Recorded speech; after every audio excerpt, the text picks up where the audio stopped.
On passe des heures au téléphone, on annule des sorties avec ses amis, on s'endort en attendant son rendez-vous quotidien sur Skype ou sur WhatsApp. Bref, l'amour à distance, c'est tout un programme et à première vue, plus de contraintes qu'autre chose. Et pourtant, ce type de relation existe depuis toujours et défie parfois les statistiques ainsi que les préjugés.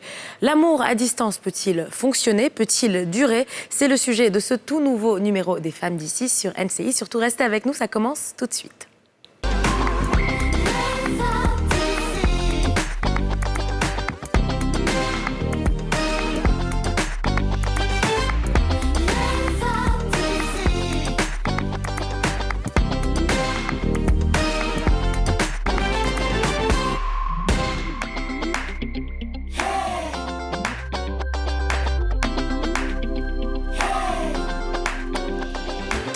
Bonjour et bienvenue dans votre émission quotidienne préférée sur NCI, c'est Les Femmes d'ici, votre rendez-vous 100% féminin et 100% franc-parler. Bonjour les filles. Bonjour Anan, ça va bien, merci. Très bien. Et toi, Afou? On est un peu moins que d'habitude. Oui, ouais, ça arrive de temps en temps. Ça arrive, exactement. Donc j'ai changé de place, c'est ça. Mais c'est bien. Alors aujourd'hui, ici, on parle de l'amour à distance. Amour, déjà, quand tu es avec quelqu'un tous les jours, là, c'est pas facile. Imagine déjà son à distance. L'amour à distance avec ses réalités, ses problèmes, la complexité et tout. Alors, je sais pas pour vous, mais est-ce que vous pouvez vivre un amour à distance? Écoute, moi, personnellement, je suis une abonnée, ou disons une ancienne abonnée, hein, parce que, Dieu merci, tout est fini, c'est fini. Et j'espère que c'est fini pour toujours, on va croiser les doigts. J'en ai beaucoup vécu, pas par désir particulier, je pense que personne ne cherche vraiment à être en relation à distance, quoique... Je pense qu'il y a des personnes qui aiment bien. Personnellement, c'était pas volontaire, c'était plus parce que j'ai quand même une vie assez nomade où je bougeais beaucoup, je changeais de destination pour le travail et tout ça. Et donc, des relations qui commençaient devaient continuer comme ça, ou alors tu rencontres quelqu'un et bref, tout un tas de choses qui se passent. Et dans mon expérience personnelle, c'est très difficile. Très difficile. Et il y en a beaucoup qui ont échoué de ce fait-là. Après, je pense que ça dépend vraiment de la personne avec qui tu le fais et aussi de la longévité de la relation, enfin de la partie distance de la relation et de la solidité de la relation aussi. Non, c'est exactement ça. Moi, je pense que ça dépend du comportement de tout un chacun, de leur prédisposition et surtout de leur communication.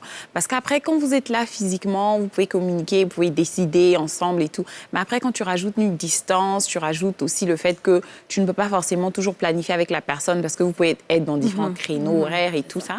Et moi, je pense que c'est beaucoup plus, disons, facile quand vous êtes déjà engagé, que ce soit marié ou bien fiancé et tout ça. Parce qu'après, on a tous des carrières, on a des ambitions personnelles. Et donc, quand vous mettez ça ensemble, et normalement, vous devez vous soutenir dans le couple, il n'y a pas quelqu'un qui va te dire non, ne va pas si tu as un projet très important pour ta carrière. Donc, ça arrive, comme Anan l'a dit. Et quand ça arrive, il faut savoir maintenant...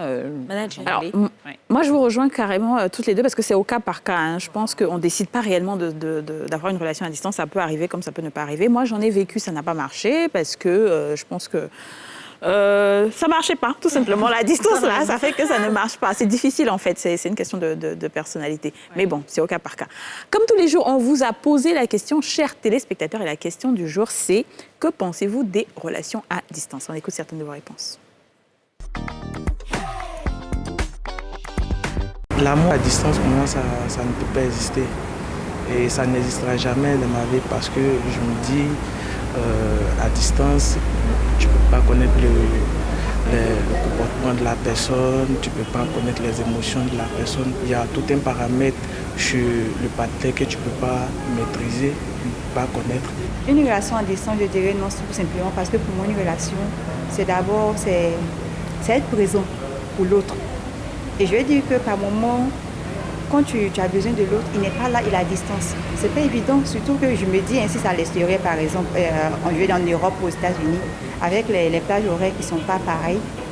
Moi, j'ai besoin de toi à minuit, toi tu dors peut-être en ce moment. Tu vois, c'est pas évident. Moi, j'ai besoin de quelqu'un qui est présent à mes côtés. Ça, c'est moi mon point de vue. Une relation à distance, c'est possible. Parce que me dire, dans toute relation, il y a la confiance qu'il y a. Si la confiance est, c'est possible. C'est vrai que ça sera difficile parce que souvent tu as besoin de voir celui avec qui tu partages certaines relations, mais à distance pour l'aider parce qu'une relation, il y a tout. Il y a beaucoup de choses qui rentrent en compte. On s'aide pour nos différents projets, donc à distance on peut le faire. Voilà, quand on dit une relation, on ne limite pas la relation seulement aux actions humaines ou bien de façon physique. Il y a des choses qu'on peut gérer en distance. Voilà, donc c'est ce qu'on disait. Chacun a sa vision sur la chose et puis tout dépend de ce qui s'est passé, ce qui nous a poussé à être à distance, les relations qu'on aura vécues avant et tout. Mais tu sens quand même que la plupart des personnes qui ont répondu à cette question étaient quand même plutôt d'avis que c'est pas la meilleure. Exactement, très hésitant. C'est pas les meilleures circonstances, c'est pas la meilleure. Parce que c'est pas sûr que ça marche en fait. Meilleur scénario. C'est pas facile. C'est trop dur. Bon, écoutez, on va en parler avec nos invités du jour, comme d'habitude. On va les accueillir tout de suite en plateau. Il s'agit de Blanche Bossouma, qui est donc coach matrimonial, et Christelle Sharifa Kofi. Elle est esthéticienne et en relation à distance depuis un petit moment déjà. Bonjour. Bonjour. Bienvenue. Très bien. Vous allez bien? Coach matrimonial et esthéticienne et vivant une relation à distance. Oui. Je sens que ça va chauffer. Alors avant d'entrer dans le cœur du sujet, je propose qu'on regarde ensemble ce reportage sur les relations à distance et tout ce que ça implique. On regarde ce reportage signé Karine Cassi. Souvent contraints par leur activité professionnelle ou encore les études, certains couples sont parfois obligés de vivre leur amour à distance. Et si certains partenaires arrivent à tenir la distance, maintenir la flamme intacte, lorsqu'on vit loin de son ou sa conjointe, n'est pas toujours chose aisée. Pour Jean-Paul Kwame, sexologue et médiateur familial, la communication demeure l'une des principales clés dans la réussite d'une relation à distance. Mais pas que. Il faut s'établir des règles claires.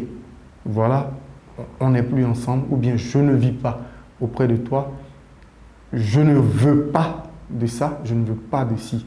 Et si l'autre respecte, je pense qu'on peut aller de l'avant. Il y a la confiance réciproque.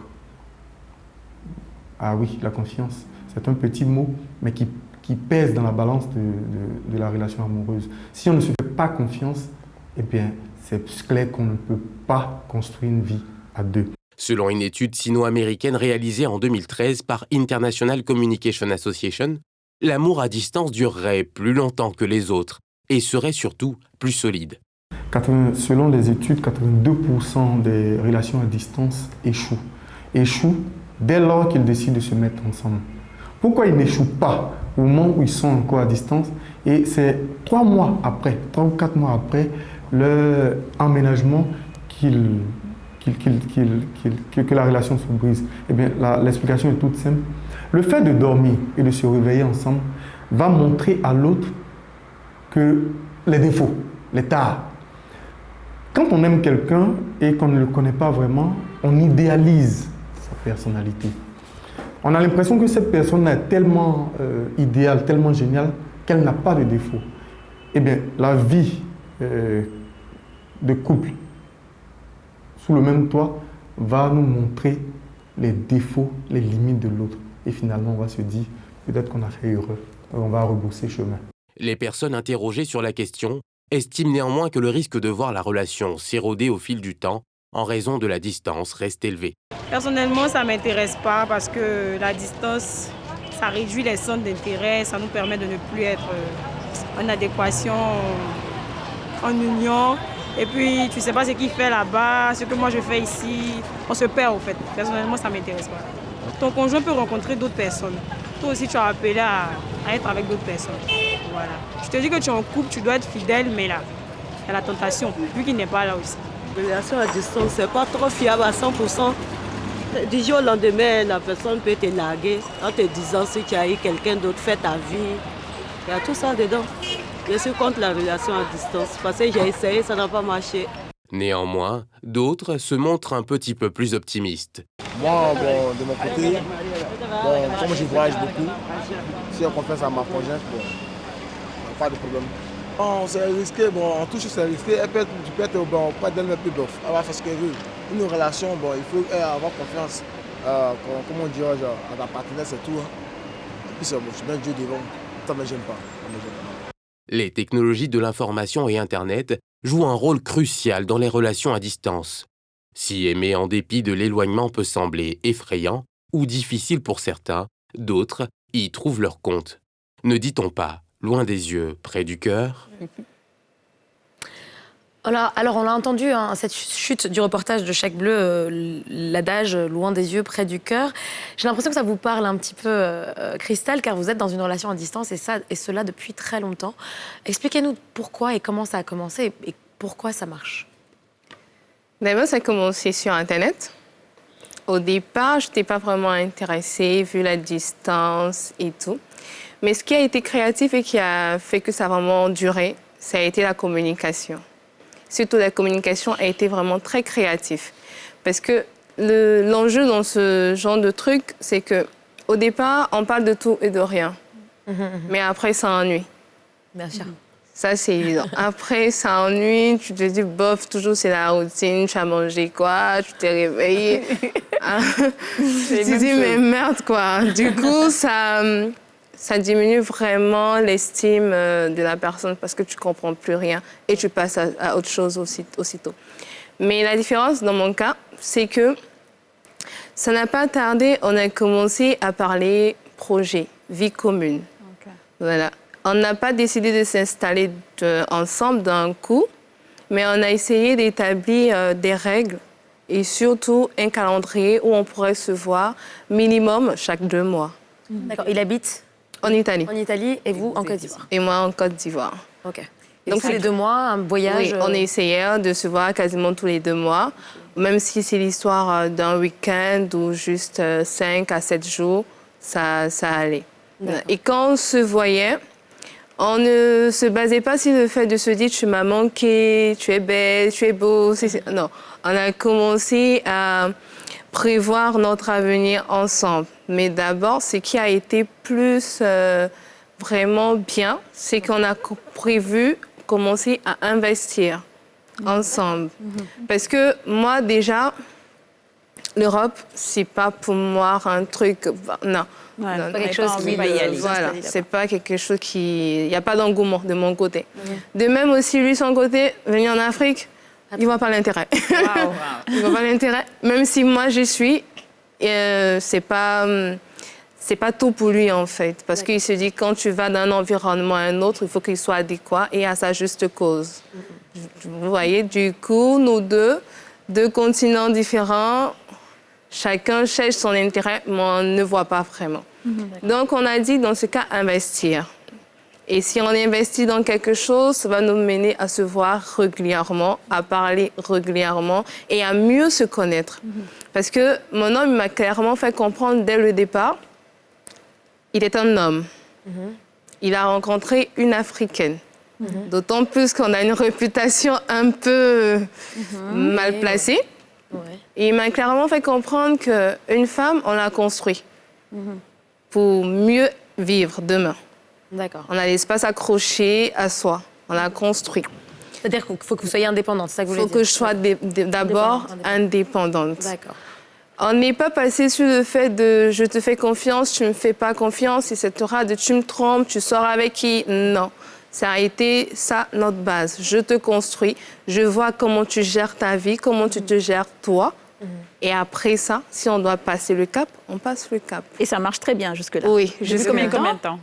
Bon, je l'ai connu il y a quasiment 12 ans de cela. OK. Mais la relation a été stable après 3 ans.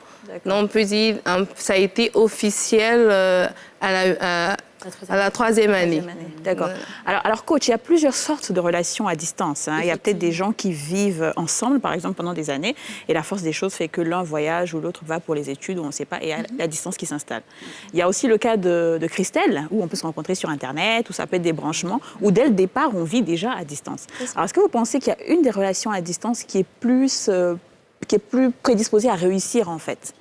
Dans ce type de situation, je crois que, selon mon point de vue de coach, les relations qui ont été construites à la base en présentiel ont plus de chances de pouvoir durer dans le temps par rapport aux relations qui ont été créées sur Internet. Parce que les relations qui ont été conçues sur Internet, il va falloir que les deux personnages puissent avoir certaines prédispositions.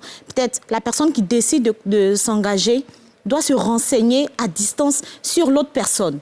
Parce que c'est une rencontre. Donc, avec cette distance, on n'a pas la capacité de pouvoir savoir, connaître la moralité, connaître véritablement l'identité de la personne. Donc, certaines personnes peuvent incarner une certaine identité et puis biaiser la relation dans le cours du processus. Donc, quand la relation a été conçue à la base où les deux personnes se connaissaient, il y a encore plus de chances. Mais là encore, il peut y avoir des difficultés du point de vue de comment gérer la vie au quotidien maintenant qu'on est en griffe, séparés, et puis comment sexualiser à distance. Ce qui est très important. Surtout qu'on a vécu sur le même toit, on s'est habitué à ça. Et comment gérer cette distance-là si la personne est partie pour 1, 2, 3 ans. Raison pour laquelle, lorsqu'une relation à distance se crée, il faut toujours poser 2 questions. Quand est-ce qu'on se revoit et quand est-ce qu'on va décider de mettre fin à cette relation à distance? Il faut avoir ces 2 dates vraiment, je ne sais pas, c'est quelque chose de primordial. En fait. Donc, une personne qui dit qu'on se voit peut-être d'ici 10 ans, naturellement, par rapport à nos projections, nos projets, ça ne sert à rien de s'engager parce que la personne est belle ou elle a un avenir prometteur. Donc, une personne qui te dit, bon, on se voit dans 6 mois, déjà, on est fixé. Et quand est-ce que cette relation va prendre fin? Déjà, on commence à élaborer des projets communs ensemble pour pouvoir réunir la famille. Parce que tout compte fait, qu'on le veuille ou non, un couple, c'est à 2, c'est sous le même toit. Donc, si la situation s'impose de sorte à ce qu'on soit à distance, il faudra qu'on ait des projets en vue de pouvoir finir cette relation à 2. Mais en dehors même de quand vous allez vous revoir, combien de fois, disons, vous devez vous parler? Est-ce qu'il y a une date limite, 1 heure? Vous devez faire au moins 1 heure tous les jours ensemble? Parce qu'il y a 24 heures dans la journée.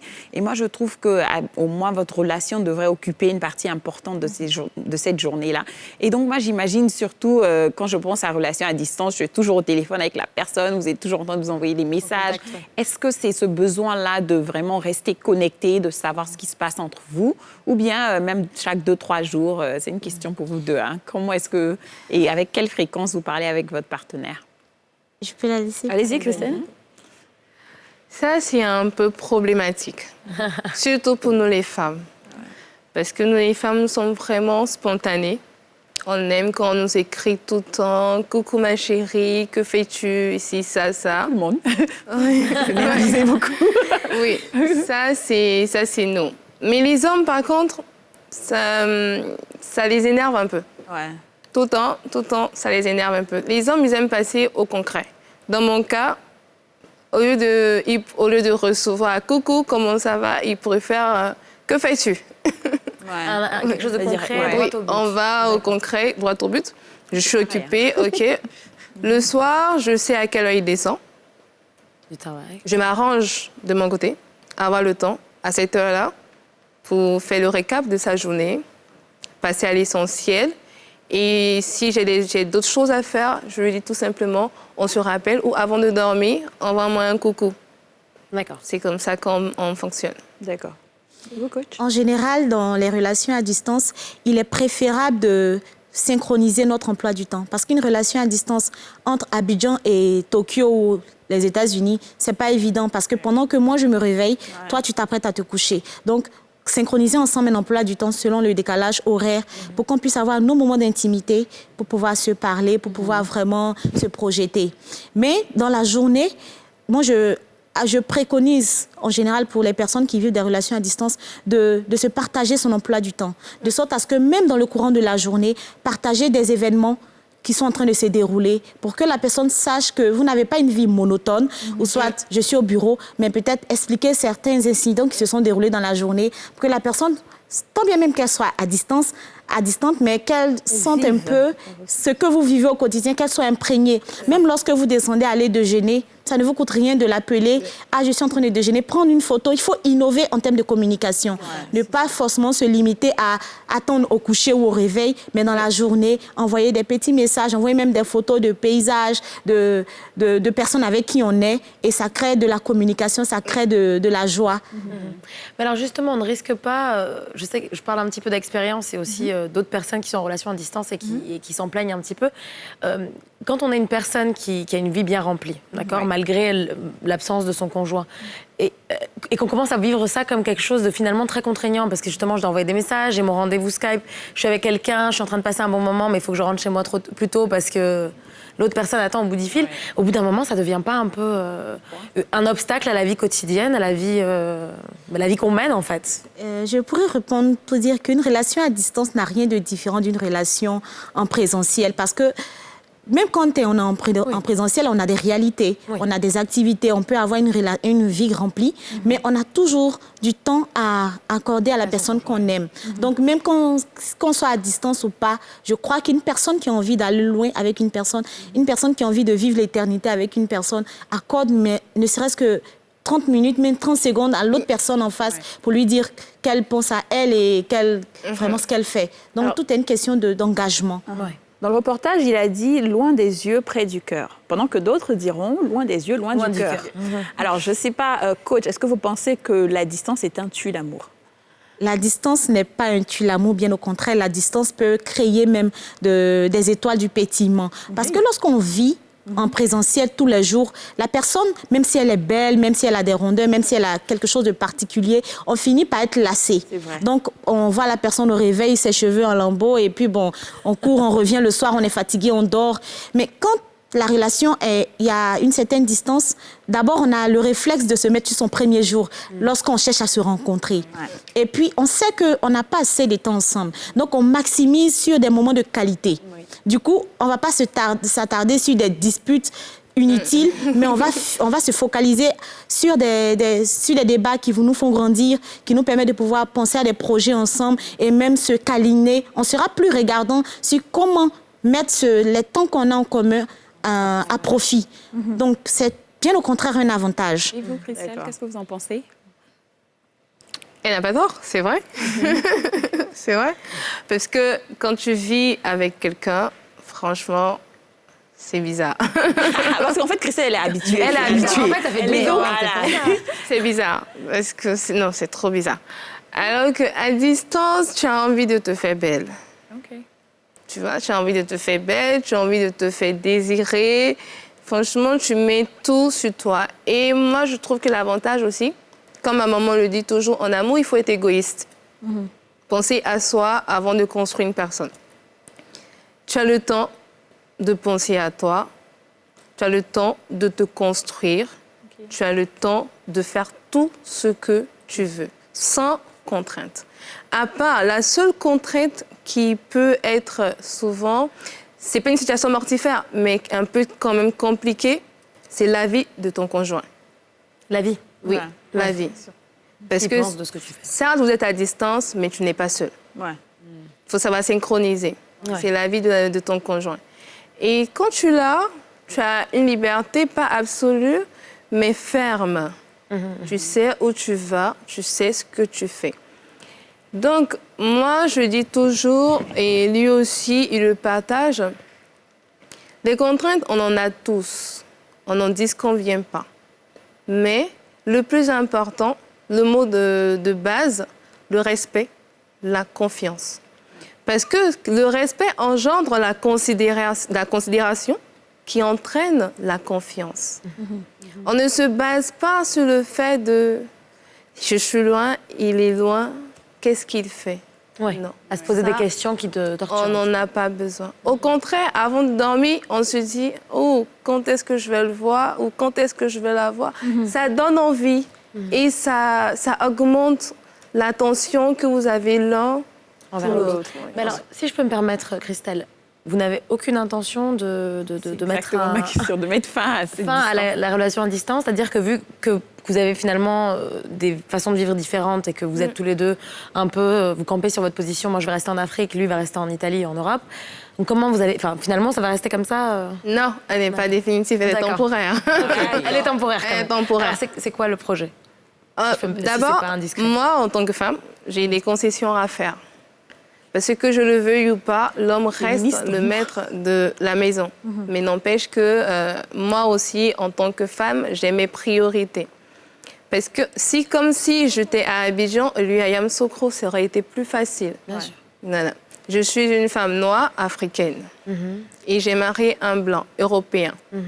Je me vois mal en train de partir vivre chez lui, tandis que chez moi, je n'ai pas encore un patrimoine. Au cas où ça échoue, il faut une porte de sortie, il faut bien la préparer.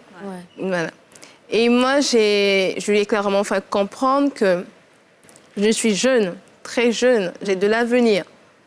Et cet avenir, il faut que je le vende. Il faut qu'il soit rentable pour moi, afin que demain, pas forcément moi, mais mes enfants puissent bénéficier de ça. Parce que nous ne sommes pas éternels, on n'en disconvient pas, mais elle peut marcher comme ne pas marcher. Cette relation, bien sûr. Voilà. Mais donc, et il y a cette peur que ça ne marche pas en vivant ensemble. Donc vous attendez d'être complètement, sécure financièrement, entre guillemets, pour vous lancer dans la vie commune. Pas à 100%, pas à 100%. Mais... Alors, coach, parallèlement, vous avez vécu une relation à distance qui n'a pas marché. Effectivement. Alors, qu'est-ce que vous savez aujourd'hui que vous auriez voulu peut-être savoir au moment de cette distance-là, au moment où vous viviez cette relation à distance-là? Je pourrais conseiller toutes les personnes qui commencent des relations à distance, vraiment qui débutent sur le net, de se renseigner. Dieu merci, on a les réseaux sociaux. C'était sur le net aussi pour vous? C'était sur le net, mais je connaissais la personne au préalable en présentiel, mais vraiment 12 ans en arrière. Et quand on s'est rencontrés, c'est sur le net qu'on a osé osé parler de relations. Sinon, avant, c'était juste une relation amicale. Donc, je conseillerais aux personnes qui s'engagent dans une relation à distance de se renseigner sur l'identité de la personne qui est là-bas. Dieu merci, on a les réseaux sociaux. Et quand on est vraiment à distance, socialiser avec les personnes qui entourent la personne qui est avec elle. Parce que dans des échanges, vous pouvez entendre quelque chose, ou même selon le comportement de la personne en face, on peut savoir qu'on est avec soit une personne réellement engagée ou une personne qui joue un jeu. Parce que qu'on le veuille ou non, nous sommes dans un environnement où il y a des mauvaises personnes qui aiment abuser et puis il y a des personnes qui sont sincères. Donc il faut socialiser avec les personnes qui entourent notre partenaire, que ce soit la femme ou l'homme. Et ça a été une erreur pour moi, parce qu'après, lorsqu'on a creusé, on s'est rendu compte qu'il était dans une relation c'est toujours comme ça. Et la plupart des relations qui n'aboutissent pas, ce sont des relations où la personne, soit elle a signé un pacte avec la personne qui est en Europe, ou soit même elle vit une relation là-bas à distance, pas forcément dans le même pays, peut-être dans une autre ville, mais vraiment à distance là-bas, et elle entretient notre relation au pays. Donc, il faut se renseigner sur l'identité de la personne. Tu as ce droit. Alors, peu importe vous n'avez pas pu, vous n'êtes pas parti le voir comme elle, par exemple, chaque 2 mois? Non, mais on a planifié une rencontre et la rencontre s'est effectuée. Mais après, quand elle s'est effectuée dans le déroulement du processus du mariage, il y a eu des vérités qui sont sorties, qui ont malheureusement fragilisé la relation. Alors, on va continuer à parler de votre expérience, mais aussi de l'expérience d'autres personnes et écouter quelques-uns de vos conseils sur la question des relations à distance. Ce sera juste après une courte page de pub. À tout de suite, on se retrouve tout de suite.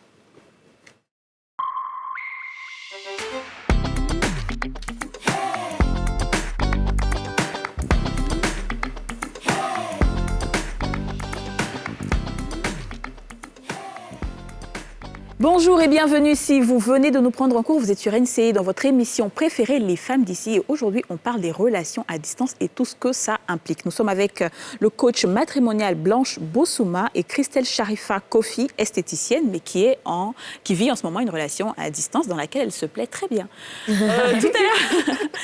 Tout à l'heure, vous étiez en train de... Oui, alors je vais la laisser terminer sur ce qu'elle disait juste avant la pub. Vous étiez en train de parler du fait que quand on vit une relation sur Internet, par exemple, il faut vraiment prendre le temps de se renseigner sur la personne parce qu'après, il y a des faux types et tout ça. C'est ça. Donc, je vous laisse terminer. Donc, il faut prendre la peine de se renseigner sur l'identité de la personne et il faut surtout innover dans la communication. C'est-à-dire ne pas forcément focaliser la communication sur le coucher et le réveil, comme elle disait tout à l'heure, dans la journée. Savoir ce que la personne fait. Parce que la personne peut vous dire, bon, je fais telle chose ici, tout va bien, mais derrière, peut-être, c'est un clochard. Parce qu'on a toujours le cliché de celui qui est en Europe gagne plus sa vie qu'ici. Or, nous tous, on sait que c'est les mêmes réalités. Donc, si la personne vous dit que peut-être je suis informaticienne, donnez-vous le droit de vous appeler, Dieu merci, grâce aux appels Skype ou WhatsApp, vous appelez pour voir l'environnement dans lequel il travaille. Parce que tout ça aussi va aller de la sécurité de votre relation et puis de la confiance que vous allez créer. Parce que la confiance, elle ne s'impose pas elle se crée et puis elle s'accepte. Et puis elle se construit. Donc, quand la personne te dit, voilà ce que je fais, voilà ce que je vis, voilà comment je vis, c'est vrai qu'on entend, mais il faut savoir créer cette confiance-là. Donc, au travers des activités qu'on va voir ensemble, au travers de nos partages vidéo et puis des amis qu'on va échanger avec eux de temps en temps pour pouvoir partager les présentations. Parce que quand la personne te dit qu'on est en couple, il faudrait qu'elle soit capable de dire avec un ami qui est à côté, je te présente ma femme. Donc, si tu es dans une relation où tu es seul avec la personne tous les soirs entre quatre murs, ne fais pas de rêve. Ne dis pas que tu vis l'amour fou. Tu es peut-être dans une fausse relation. Mais après, moi, j'aimerais savoir, est-ce que le digital, c'est-à-dire la connexion WhatsApp, Skype et tout ça est nécessaire? Parce qu'on voit souvent, il y a des jeunes professeurs, des médecins qui sont affectés en zone rurale, au village, il n'y a pas Internet, il n'y a rien. Et puis, par exemple, leur famille, au lieu de... Surtout, je crois que ça devient un peu plus compliqué, même quand c'est toute une famille. Là, on parle juste de 2 personnes. Mais quand il y a des enfants, quand il y a d'autres personnes qui sont impliquées, on ne veut pas déplacer tout le monde pour une personne. Est-ce que ça peut marcher si vous n'aviez pas, par exemple, les appels vidéo, si vous n'avez pas toutes ces facilités-là autour maintenant de la technologie? On peut s'écrire. Et c'est là que... Oui, les relations à l'ancienne. Les relations à l'ancienne. Mais même actuellement, c'est conseillé. Parce que quand la personne est à distance, de temps en temps, imaginez, vous êtes au bureau et vous recevez peut-être une carte postale avec une rose. Et ça vient d'une commande qui a été faite en ligne de votre amoureux. C'est-à-dire, même si ici vous avez un prétendant, mais là, cette surprise-là... Ça vient de l'Italie, comme ça. Ça vient de l'Italie, en fait. Même si ça vient du bouquet de fleurs d'à côté, mais on sait que c'est une commande qui a été faite depuis là-bas. Donc, il faut s'écrire. C'est là qu'il faut innover dans la communication, comme j'ai dit. S'écrire, faire des cartes postales, même se faire, comme j'ai dit, des mails. Des mails avec vraiment des contenus qui permettent à la personne qui est derrière, qui est loin, de savoir que la personne a pris du temps pour lui consacrer vraiment à elle seule des heures, des minutes pour lui partager ce qu'elle ressentait pour elle. Blanche, tout à l'heure, vous avez évoqué le fait que quand on est en relation à distance, l'avantage, c'est que quand on se voit, on met à profit le temps qu'on a ensemble, on essaie de passer de bons moments.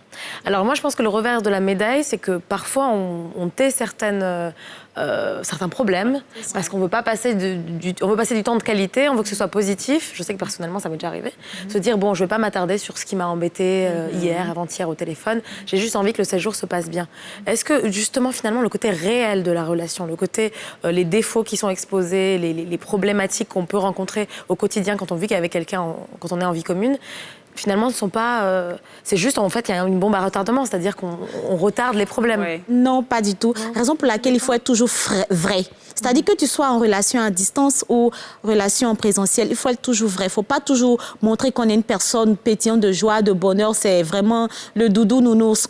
Quand tu traverses des moments difficiles ou quand tu as remarqué un certain écart de comportement, dites la vérité. Tout compte fait, la personne, elle vous aime pour vos qualités et vos défauts. Donc, dites à la personne, je n'aime pas quand tu me parles comme ça, ou j'ai telle difficulté financière, ou j'ai telle réalité au bureau. Il faut être vrai. Ça ne sert à rien d'être dans un jeu de rôle, parce qu'après, les masques vont tomber. Donc, osez dire qui on est, ce qu'on fait réellement. Et si la personne doit vous accepter, vous serez la personne la plus heureuse, parce qu'elle vous connaît dans votre identité vraie.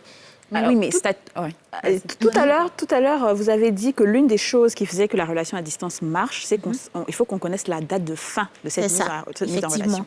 Alors, il y a des couples, par exemple, Christelle, elle dit que c'est temporaire et qu'ils sont en train de se construire et tout. Mais il n'y a pas de date arrêtée. Donc, ça peut être dans 10 ans encore, ça peut être encore dans 20 ans. Est-ce que vous pensez qu'une femme doit se résigner? Par exemple, elle est mariée, donc ça va. Une personne qui vit avec son mari depuis 2 ans, après ils se séparent et on ne sait pas quand est-ce qu'on se retrouve. Est-ce qu'elle doit se résigner pour se dire, franchement, ça là... c'est-à-dire abandonner? Oui, abandonner en fait. C'est qui est vraiment recommandé dans ces cas, comme elle a dit, il faut avoir des breaks très courts. C'est-à-dire, si vraiment on sait que madame ne peut pas partir à cause de ses responsabilités ou monsieur ne peut pas venir à cause de ses engagements dans le cadre du travail, il faut avoir des breaks très courts. C'est-à-dire, se voir chaque 3 mois. Ou se voir au moins chaque 2 mois. Là, au moins, on sait que nous sommes dans une relation à distance, mais nous avons des moments très fréquents dans lesquels nous nous voyons pour pouvoir nous passer des moments ensemble. Alors, je dis ça parce que je connais une dame qui s'est mariée ici, qui a 2 enfants avec un monsieur. Le monsieur allait se chercher apparemment en Europe. Ça fait maintenant 7 ans. Elle ne peut pas aller le voir parce qu'il dit qu'il n'a pas les papiers. Lui ne peut pas venir la voir parce qu'il n'a pas les papiers. Ils sont là comme ça. Mais ils ont vécu ensemble au préalable. Ils ont 2 enfants et ils ne savent pas quand est-ce que ça va finir. En fait, la dame est en train de vieillir, elle ne sait pas. C'est ça. Non, c'est vrai en plus. Et la plupart du temps, c'est les femmes qui perdent. Oui, c'est les femmes qui perdent. Les gens pensent, la maman de la dame dit non, il est marié, là-bas, il faut faire ta vie. Elle dit non, il dit n'est pas marié, que d'attendre. Et dans ce cadre-là, c'est pour ça que j'ai insisté. Il faut vivre sa vie aussi réellement. Il faut oser dire à la personne, vraiment, tu ne peux pas venir parce que tu n'as pas les papiers, mais on peut entamer un processus pour que moi, je puisse avoir même ne serait-ce qu'une invitation temporaire d'un mois. Les ambassades offrent ces genres d'invitations. Donc, si tu n'oses pas le faire, c'est que derrière, tu assumes que c'est une relation qui n'existe plus. Parce que rester 7 ans à ne plus se voir et à ne pas avoir un projet de rencontre précis, c'est se blaguer, comme on le dit en Côte d'Ivoire. Sinon, si la personne ne peut pas venir, toi, tu peux aller quand même. Et pour ça, lui, vous pouvez vous arranger, vous pouvez commencer à prévoir un budget pour que tu puisses le rejoindre, ne serait-ce que pour une semaine. Mais rester 7 ans sans se voir, sans se toucher, surtout si on a fait des enfants ensemble, ça va nous inciter parce que la nature a horreur du vide. La preuve, on est parfois, nous-mêmes quand nous sommes là dans la journée, nous n'avons rien à faire, on prend notre téléphone, on essaie de s'occuper ce temps, soit sur Facebook, WhatsApp, pour vraiment remplir ce temps. Mais 1 an, 2 ans, 3 ans, ce vide va se remplir par quelque chose. Et quoi, Dieu seul sait. Et c'est exactement ça, parce que là, on revient sur le sujet de la sexualité. Parce qu'après, moi, je trouve que les gens sont beaucoup plus indulgents autour des hommes. Si, par exemple, vous vous retrouvez dans une situation où il y a peut-être 1 an d'écart, je pense que son entourage, lui, va peut-être être beaucoup plus compréhensible. Par exemple, la dame, la plupart du temps, elle reste en famille. Tout le monde sait qu'elle est mariée, donc elle a droit à aucun écart. Elle n'a pas le droit de continuer sa vie. Oh, tu es mariée, tout ça. Il y a tellement de limites et la plupart des concessions dans ces relations à distance-là sont autour de la femme. Je vous entendais dire, je suis une femme, donc je ne peux pas faire tant. Mais après, il faut aussi continuer, effectivement. Et donc, comment est-ce que vous voyez les concessions que vous devez faire versus votre partenaire, par exemple? Être une femme, ça ne veut pas dire forcément soumission totale et absolue. Ça, c'est faux. Il faut être ferme. Moi, je me rappelle, au début, avec mon mari, on ne s'est pas vus pendant 2 ans. Je lui ai dit, tu sais quoi, tu as 1 mois. C'est 1 mois, on ne se voit pas. Sache que moi, je passe à autre chose, quoi. C'est bien. Et il a vu ça de l'amusement. D'accord. Il n'a pas pris au sérieux. Il n'a pas pris au sérieux. Christelle ne ferait pas ci, elle ne ferait pas ça. OK. Il n'y a rien qui presse. D'accord. Attends, moi. Okay. Ah non, moi, j'ai fini de parler. Il n'a rien fait pour aller dans le sens contraire. Je suis passée à autre chose. Oui. Et je suis vraiment passée à autre chose au point où même je vivais en concubinage. Avec quelqu'un d'autre. Avec quelqu'un d'autre. D'accord. Et on continuait de se parler, mais moi, je ne poussais plus vraiment dans la relation. Et il m'a demandé un jour, est-ce que ce que tu m'avais dit, tu l'as fait? Vous n'aviez pas parlé avec lui? Non, je dis rien. Je dis rien. OK, pas de rupture. Vu que je t'ai dit, je te donne 1 mois. Tu ne vas pas écouter. Non, si je continue ma vie, je te dis rien. Non, c'est comme ça. Le délai. Je vivais en concubinage avec quelqu'un. C'est fou, ça. Et il m'a demandé ce que tu m'as dit. En fait, est-ce que c'est vrai? Parce que j'ai remarqué que quand 19 à 20 heures, tu disparais. Je dis oui, je suis avec quelqu'un. Je vis avec quelqu'un. Il me dit non, t'es pas sérieuse là. Je lui ai dit mais si. Non, j'ai pris un selfie. Aïe, Christelle. Il me dit mais nom de Dieu, Christelle, tu as osé. Je dis oui. Comme toi, tu as osé ne pas réagir pendant 1 mois. Tu m'as pas pris au sérieux. Donc c'est dans ça, la semaine qui a suivi, il est venu. On s'est vus. On a essayé de régler. Je lui ai dit mais tu as tardé sur la route. Moi, je suis avec quelqu'un. Du jour au lendemain, je peux pas. Je ne peux pas laisser non. le monsieur. Tout ce qu'on va faire, vu que la relation, elle est à distance. On ne reprend pas tout à 0, on se connaît déjà. Et puis on va essayer de voir ce qu'il en est, s'il y a toujours quelque chose. Maintenant, si tu as voulu que celui avec qui je suis trébuche, il n'y a pas de souci. Mais vous restez avec lui pour l'instant? Oui. Donc c'est sur ça qu'on s'est arrêté. Et puis bon, la relation ici n'a pas marché. Du tout. Du coup, lui... Il attendait patiemment. Il a plus déconné après? Ah non. Là, maintenant, quand tu dis viens, il vient. Ah oui, quand je disais viens, il est là automatiquement. Mais s'il ne peut pas, c'est OK, je t'envoie le billet, on se croise quelque part, c'est ici, c'est ça et tout. Donc c'est comme ça, on a pu... voilà.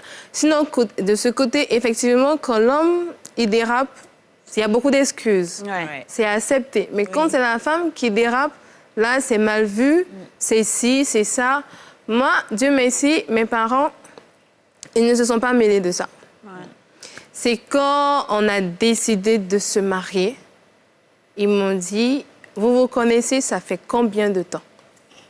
Et quand j'ai dit, ça fait 12 ans, ma maman m'a dit, non, mais toi, là, je veux tuer quelqu'un, quoi. 12 ans avec quelqu'un qu'on ne connaît même pas et je veux le marier. Je me dis, je vais faire comment? Il est déjà là. C'est ça. Il est déjà là.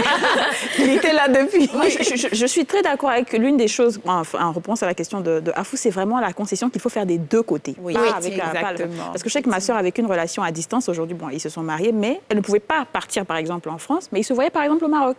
Il n'y a pas forcément de visa à prendre de son côté. Et puis lui, il vient trouver des ajustements. Mais quand c'est la femme qui est obligée de tout supporter, c'est compliqué. C'est vraiment problématique. Alors, juste, peut-être pour vous, Blanche, vous avez évoqué tout à l'heure la question au quotidien, garder une intimité avec son conjoint. Je n'ai pas envie de rentrer dans des détails crus. mais en tant que coach, comment vous voyez la chose? Qu'est-ce que vous conseillez à vos... D'accord. La plupart des relations à distance, bon, comme nous sommes dans un échange, sinon les personnes qui vivent des relations à distance, ils ont une manière à elles pour pouvoir faire leur relation intime. Donc, d'abord, il y a les sex toys. Sexting d'abord, s'envoyer des messages érotiques pour pouvoir préparer au moins la soirée. Et le soir... Elle était déjà dans les toys. Non, les sexties plutôt. Et au coucher, vraiment, avec Dieu merci, les WhatsApp, les caméras, vous pouvez avoir une relation intime. C'est-à-dire... C'est pas ça qui sort après pour aller sur Internet et puis on dit tu as fait photo. Non, justement. Raison pour laquelle, comme je disais, on ne fait pas de relation à distance avec une personne qu'on rencontre vraiment comme ça et puis on commence. C'est la confiance et la personne a été un conjoint. Il y a vraiment un engagement à deux. Et le monsieur, soit c'est ton mari, soit c'est ta femme. Et vous savez que vous avez mis du temps. Et en général, c'est pas bon de filmer pour envoyer. C'est plutôt des lives. Voilà, même les lives, on peut enregistrer. Mais c'est-à-dire, même s'il y a une fuite, tu sais d'où ça vient. Tu sais que c'est ton mari. Et en général, quand il y a des fuites de ce genre-là, le couple même n'est pas dérangé parce qu'ils savent que, bon, c'est ma femme. Et si c'est sorti, il y a eu peut-être une mauvaise manipulation. Mais c'est lorsque peut-être on filme, on envoie, et puis s'il n'y a pas eu de transparence, c'est là que ça peut créer beaucoup de scandales. Sinon, les personnes qui vivent à distance ils ont des rapports sexuels avec des équipements, tout ça. Moi, des heures bien précises. C'est ça à sauter pour aller là-bas. Maintenant, après, je voulais parler plutôt du côté financier. Après, comment est-ce qu'on gère? J'ai vu, tu as donné l'exemple qu'il t'envoie le billet. Parce que après, vous avez dit, il y a les petites attentions, il y a les petits cadeaux et tout ça. Mais comment est-ce qu'on commence à construire des bases, c'est-à-dire le volet financier? Après, comment est-ce qu'on veut éduquer les enfants si vous les avez eus avant? Et après, si l'un des parents n'est pas là, comment est-ce que maintenant, quand il y a plusieurs personnes dans cette relation-là, comment vous gérez la distance en termes de charges et puis de gérer Il nous reste une minute, donc ça. très rapidement la réponse, s'il vous plaît. D'accord. Ce qui est recommandé, c'est d'avouer ses revenus et puis partir sur un budget familial selon la réalité des revenus de chacun.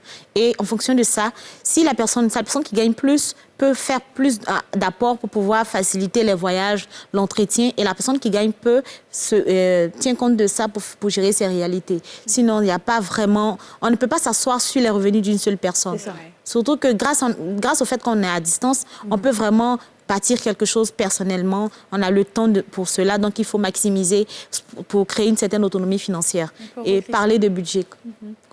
Oui, je la rejoins. Oui, c'est comme ça. Parce qu'une seule personne ne peut pas tout faire. Oui, parce que l'homme aussi a besoin d'attention. La femme, on va lui offrir un collier en or, elle va dire waouh. L'homme, tu vas lui offrir une chemise, il dira merci ma chérie. Et il te donnera tout après. C'est normal. Donc c'est des deux côtés. L'homme n'a pas forcément envie de dire ce qu'il gagne par mois, mais le strict minimum. Au moins, quand on a idée du strict minimum, on sait comment budgétiser les charges. Parce que quand on n'a pas idée, on se paie. Et quand on se paie, on te trouve... t'es pas digne de confiance, on te trouve incapable et surtout, madame qui veut rien faire. Alors qu'il y a des réalités du pays qui sont vraiment énormes. Et quand vous arrivez à parler de ça, à faire asseoir ça, moi, tu dis, pas moi, je peux payer la CE, toi, paye la SODECI. Ça, tu peux le faire? Oui, je peux le faire. Et quand c'est comme ça, c'est plus facile. D'accord. Et quand vous parlez de charges, rapidement, c'est-à-dire que vous, votre mari, il paye votre maison ici. C'est ça? Non, j'ai pas eu ce mari-là. D'accord. Malheureusement. Vous gérez toute seule. Non, pas que je gère tout seule, mais les charges, moi, je les endosse à 30%. Ok, d'accord. Merci beaucoup. C'est sur ça qu'on va conclure, malheureusement. C'était un plaisir de vous avoir avec nous. Merci beaucoup. Et puis, chez Rifa, on vous souhaite bonne chance et bonne continuation dans votre mariage. Merci beaucoup, Blanche. Mesdames et messieurs, l'émission continue. Vous ne partez pas. On se retrouve tout juste après la pub.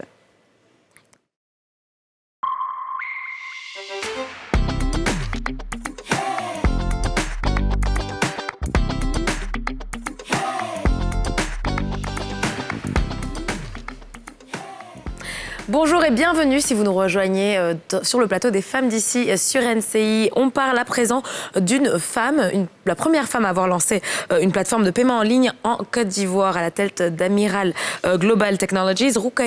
Rukayatou Saka continue de faire grandir son entreprise et surtout de développer des solutions digitales, comme vous allez le voir dans ce portrait. Dans le miroir 2, c'est tout de suite. Elle est la directrice générale de Amira Global Technologies depuis une douzaine d'années, une entreprise spécialisée dans le digital. Sa place actuelle dans ce marché compétitif n'était pas gagnée d'avance. J'ai cherché des emplois pendant des années, 2 ans environ, je n'ai pas eu d'emploi. Et puis, j'ai décidé de commencer par le bas niveau, donc déposer un dossier pour être secrétaire. Donc, j'ai commencé en tant qu'assistante. Et au fur et à mesure, j'ai dû saisir des opportunités dans l'entreprise pour pouvoir gravir les échelons. Donc, après pratiquement 5 ans, donc j'ai fait 5 ans dans l'entreprise, j'ai appris tout ce que j'avais à apprendre. Et quand j'ai démissionné, je ne suis pas allée directement prendre un bureau, un local pour dire qu'il me faut lancer une entreprise. Je suis restée chez moi à la maison avec un ordinateur, un sac, un registre de commerce et j'ai commencé maintenant à développer mon activité. Donc j'ai fait ça pendant 10 ans. Pendant 10 ans où j'avais un sac en main, j'allais d'entreprise en entreprise présenter mes produits, mes services de digitalisation. Après l'obtention de son bac, elle décide de se lancer dans la médecine. Mais Rukayatou est très vite découragée par les longues années d'études qui l'attendent. C'est vrai que je n'ai pas décidé, je n'ai pas choisi d'être informaticienne. Quand j'ai eu le bac, je disais que je devais faire la médecine. Et il y a un de mes oncles qui m'a dit, mais tu vas faire la médecine, tu vas aller faire 7 ans, alors que tu es le premier enfant de tes parents. À quel moment est-ce que tu vas finir et venir t'en occuper? Je te conseille d'aller faire informatique, là-bas c'est plus facile. Fin 2019, elle lance Paiement Pro, une application de paiement en ligne. Rukayatou devient alors la 2e personne à mettre en place un tel système en Côte d'Ivoire. La plateforme de paiement en ligne part d'un constat. Je m'étais rendu compte que nous arrivions à créer des applications, des applications web pour nos clients, nos différents clients. Mais il y avait un souci, c'est qu'on ne pouvait pas finaliser par exemple les transactions en ligne. Vous allez sur un site en France, vous pouvez faire une commande, payer, mais vous venez en Côte d'Ivoire, on vous dit non, vous faites la commande simplement, après vous allez trouver un autre moyen de paiement. Je disais ça, c'est vraiment pas normal du tout. Ses premiers pas dans ce domaine sont jonchés d'obstacles. On se dit, une femme, qu'est-ce qu'elle peut bien faire? C'est souvent la question qu'on se pose. Les gens sont un peu hésitants à vous confier des marchés, à vous confier du boulot.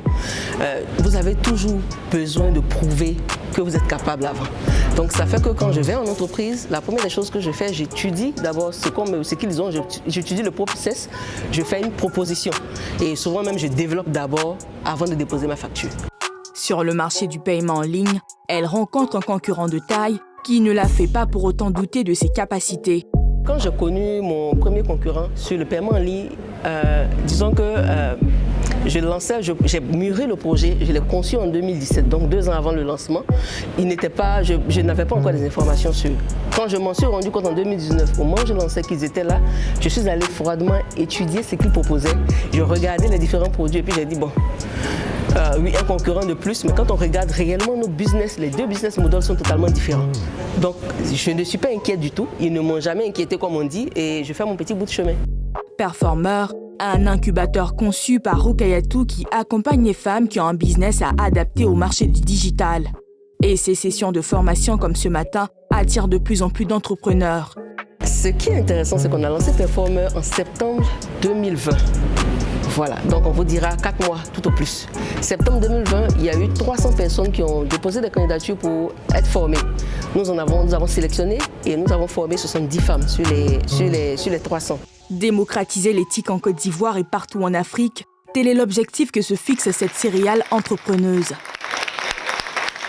Bonjour Kayatou. Bonjour madame. Vous allez bien? Je vais bien. Alors c'est étonnant ce que je viens de voir parce que moi je sais que récemment j'en parlais avec quelqu'un qui je suis en train de faire un site internet et j'avais des problèmes. Je demandais mais comment est-ce qu'on peut payer en ligne? On me dit non, ici là, il n'y a pas trop ça.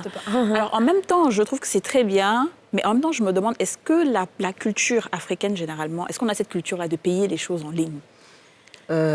Merci pour cette belle question. Je dirais que les choses sont en train de bouger en Côte d'Ivoire. Il y a quelques années, je vous aurais dit non, il est difficile de payer en ligne, mais regardez autour de vous aujourd'hui, beaucoup de choses se font en ligne.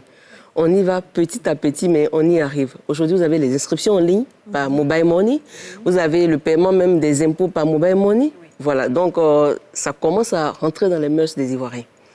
Et ça peut permettre, j'imagine, de fluidifier un petit peu les choses pour beaucoup de personnes. Est-ce que vous voyez ça également comme un moyen de rendre la vie des gens plus facile, mais aussi de les aider à aller plus vite en musique en termes d'intégration dans le digital? D'accord. Ce que je souhaiterais même dire, c'est que c'est une réelle opportunité. Vous imaginez, le digital facilite réellement la vie. Aujourd'hui, nous, ce que nous sommes en train de faire, c'est de mettre à disposition de la population des solutions au grand public, mais pour leur permettre de pouvoir aller rapidement. Vous imaginez une personne qui doit, par exemple, aller payer les frais d'inscription de son enfant à la banque et qui doit faire, les frais sont peut-être de 10 000, 5 000 francs, mais il doit aller faire un rang et faire 3 heures du temps à la banque. Quand il finit, il rentre au bureau, il est déjà 11 heures. Bientôt midi, il n'a vraiment pas envie de se concentrer. Il y a beaucoup de perte de temps, alors qu'il peut prendre 2 minutes, 3 minutes, payer simplement par mobile money ou même par carte de crédit, carte bancaire, et puis il passe à autre chose. Voilà, donc il y a beaucoup de services comme ça qu'on arrive à mettre sur le digital et pour faciliter la vie des Ivoiriens. Ok, je comprends très bien. Parce qu'après, j'allais vous poser la question autour de est-ce que dans vos systèmes, vous intégrez le mobile money et les cartes bancaires? Parce qu'après, ici, le taux de bancarisation est vraiment très faible. Et donc, comment est-ce que vous pensez qu'éventuellement, on pourra arriver à un niveau où presque tout le monde a des cartes, où maintenant on peut directement payer en ligne sans pour autant, parce qu'après, on passe par la plateforme d'Orange ou de MTN pour faire le mobile money. Donc, ce n'est pas aussi direct qu'on l'aurait voulu. C'est ça? Déjà, ce qu'il faudrait dire, c'est que le taux de bancarisation est très, très, très faible à cause des conditions. Quand vous allez à la banque ouvrir un compte, il y a beaucoup de choses qu'on va vous demander. Donc, le mobile money a pris la place, c'est rentré dans les mœurs des gens. Quand on a développé la passerelle de paiement, effectivement, j'ai dit par carte de crédit. Mais après, je me suis dit, mais attends, il y a le mobile money. Donc, ce qu'on a fait, on a intégré et le mobile money et la carte bancaire. Donc, vous avez sur la même plateforme Orange, MTN, Move en Côte d'Ivoire. Vous les avez au Burkina, au Mali. J'ai aussi le Niger et le Bénin. Tout simplement pour permettre aux gens en Côte d'Ivoire de pouvoir vendre également dans la sous-région. Voilà, donc nous travaillons avec les entrepreneurs pour leur permettre de pouvoir élargir les horizons et également vendre partout. Voilà. Et jusque-là, ça fait 4 mois, vous avez dit que vous avez lancé... 4 mois qu'on a lancé, en fait, un incubateur. D'incubateur. Et jusque-là, vous avez eu beaucoup d'entreprises qui vous ont sollicité, les gens sont réactifs? Oui. Pour la plateforme de paiement, oui, ça fait pratiquement 2 ans, de 2019 à 2022 ans, et effectivement, il y a beaucoup d'affluence. On se rend compte que la demande est très forte. Avec la Covid-19, on s'est rendu compte qu'il fallait élargir en fait, le champ parce qu'on n'avait pas le choix. Ouais. Donc, il y a eu des applications que nous avons développées, que nous avons mis à la disposition des structures et même des églises pour les dons. Parce que vous imaginez, les gens sont au niveau de la diaspora, ils ont besoin de faire venir de l'argent, par exemple, en Afrique pour soutenir et aider les familles. Donc, on a mis à disposition ce genre de solutions.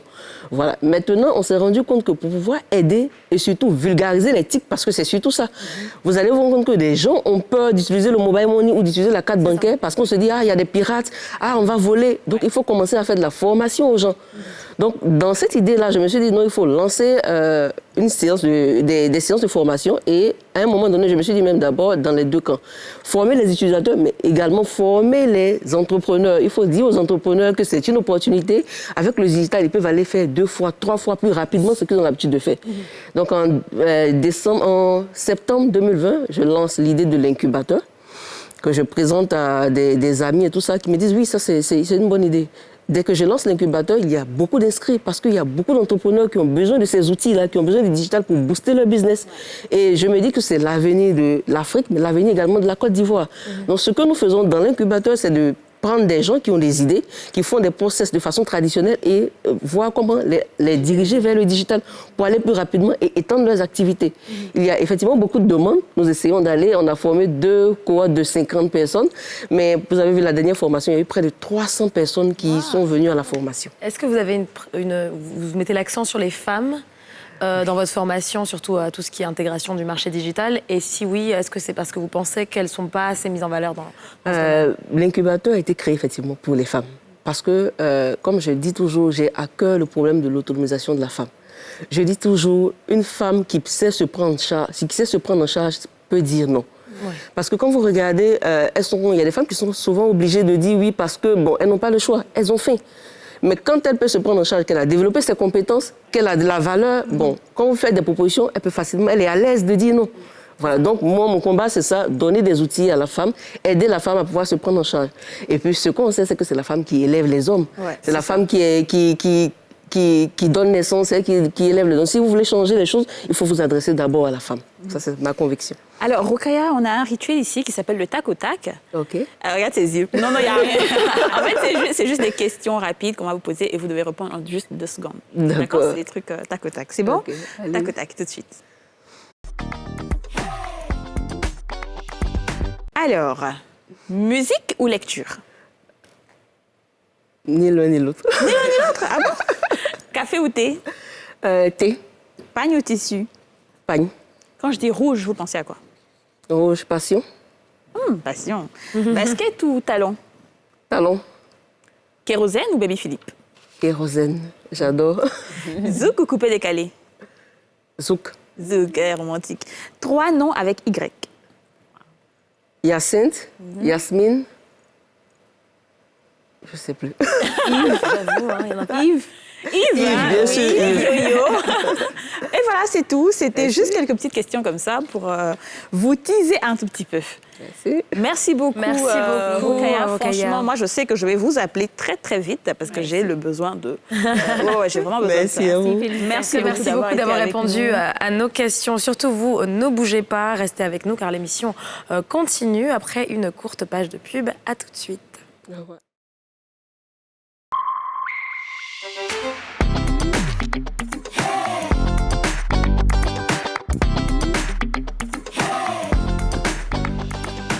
Retour sur le plateau des Femmes d'ici. Nous sommes dans la 4e partie de notre émission. Oui, je sais, ça passe tellement vite.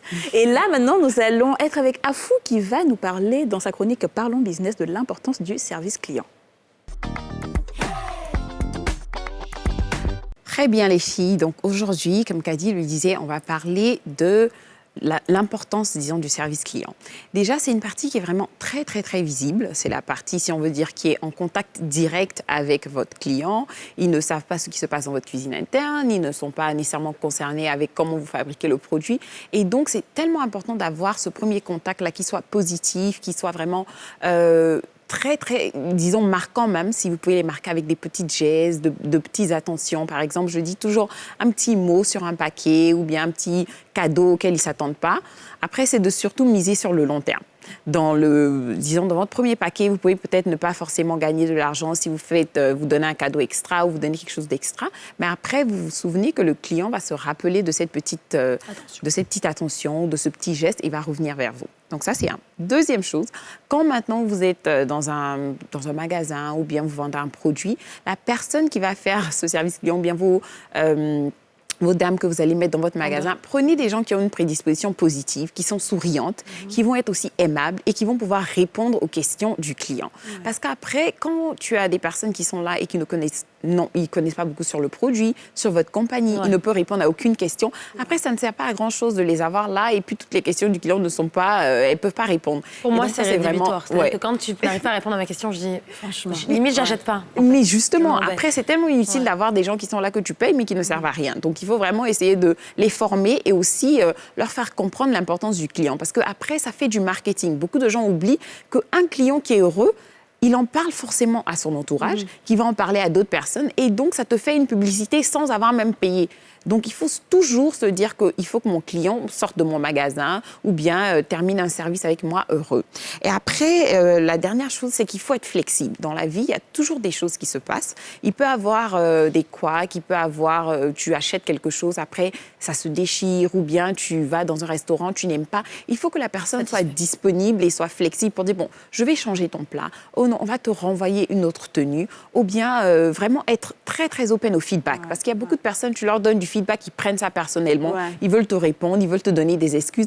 Mais le client n'a rien à faire. Il a payé pour quelque chose et il n'est pas satisfait. Donc, ton mindset doit être comment est-ce que je change cette perception-là et comment est-ce que je répare cette erreur-là. Que ce soit de ma faute ou de la faute de l'autre, c'est de mon devoir de vraiment m'assurer que le client est roi. Et en Afrique, franchement, c'est pas tout le temps le cas. Non. Les gens sont pas beaucoup souriants. Les gens sont nerveux et tout, mais souvent le client aussi fatigue tellement que... Mais attends, aux États-Unis, même quand le client fatigue, tu dis c'est pas bon, c'est chaud, c'est froid. La passion, le truc, c'est que tout le monde en Côte d'Ivoire a des tempéraments chauds. Oui. Donc, quand toi, tu m'énerves, là, le gars, au lieu de se calmer pour dire c'est lui qui me donne l'argent pour que je paye mes employés, non, lui aussi, il s'énerve. Non, mais justement, tu dois prendre des gens qui sont très patients et qui vont vouloir vraiment donner la meilleure image de ta compagnie, au fait. Voilà. Merci beaucoup. Et ça s'applique à tout, sur les restaurants, les magasins. Toutes sortes de services, même dans des produits, quand tu vends des trucs, même si c'est en ligne, il faut vraiment essayer de... Moi, je sais qu'une fois, j'ai fait renvoyer une fille qui travaille dans une autre boîte parce qu'elle a manqué de respect à un de mes clients. Oui. Non, et puis en plus, aujourd'hui, parce que j'ai appelé son patron directement, je lui ai dit non, mais c'est pas possible. Aujourd'hui, avec les réseaux sociaux, tu peux tellement facilement te plaindre, gâcher la réputation d'un service, d'un business, donc ça vaut pas le coup de se faire une mauvaise réputation. Alors les filles, il est presque 14h, donc je pense que vous avez un peu faim. On va et nos téléspectateurs aussi, j'en suis sûre. Nous allons maintenant passer à la rubrique à vos tabliers. Alors, la rubrique à vos tabliers aujourd'hui, on va parler des brochettes. Les brochettes un peu, les choukouya, comment ça se fait et tout, parce qu'on aime ça, mais on ne sait pas comment on fait. On regarde ce reportage sur les brochettes. Ici, là, c'est brochette de la capitale. Donc, quand il finit de piquer, avec piment, assaisonné avec les conjoncions, avec huile, donc je braise ça. Et puis, je mets ça dans le pain, un brochette dans le pain, ça va être 500. Piment, là, c'est piment écrasé, avec gingembre en poudre, avec cube. Donc c'est déjà bien. Un peu de sel pour assaisonner la viande là aussi le feu. Je m'appelle Franck. Je suis nigérien, côté togolais et puis côté nigérien. Donc je vendais brochettes de la capitale. Chez nous là, ça s'appelle choua. Chez nous. Donc en français, c'est brochette de la capitale. Au moins 6 minutes comme ça, ou bien. Au moins 6 minutes comme ça, c'est déjà prêt. Ça donne du goût, ça donne vraiment du goût. Les clients quittent ailleurs pour venir ici. C'est à cause de ça, les clients viennent beaucoup même à cause des brochettes de la capitale.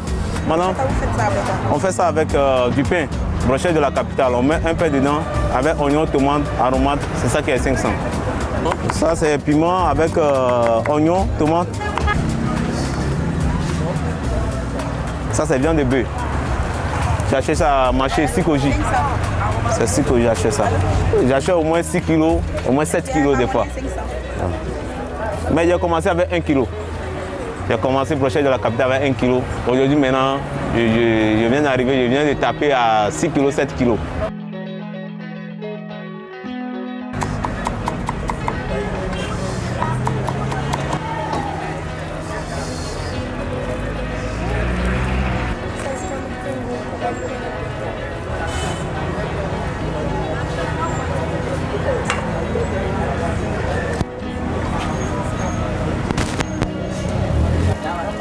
On fait les plats croque-monsieur et puis à croque-madame aussi.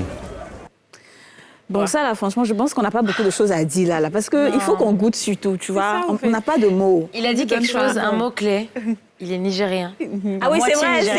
Il faut savoir que la viande nigérienne, c'est la meilleure. C'est chez vous, là. Tu nous emmènes pas. Elle nous emmène pas, elle est assise là-bas. L'assaisonnement, tout ça, là. Et en plus, je vous emmène pas ça. Mais tu nous as pas envoyé de viande, toi? Je vais emmener. Le cliché aussi. Et La viande, c'est chez vous. Moi, ce que j'ai apprécié, il nous a dit ce qui était dans sa poudre. Il a dit c'est du gingembre, c'est du piment séché, c'est vrai. Parce qu'après, on sait jamais c'est quoi dans leur poudre. Il a dit sel, il a dit ça. Et les gens, tu sais qu'avant, on pensait que c'était de la viande de chien. On appelle ça pain chien, en fait. Oui, les gens. Alors après, moi, on m'a dit qu'il y a des endroits où c'est sûr qu'on te donne du chien. Oh là là, c'est possible. En tout cas, Franck. Il dit que c'est la viande.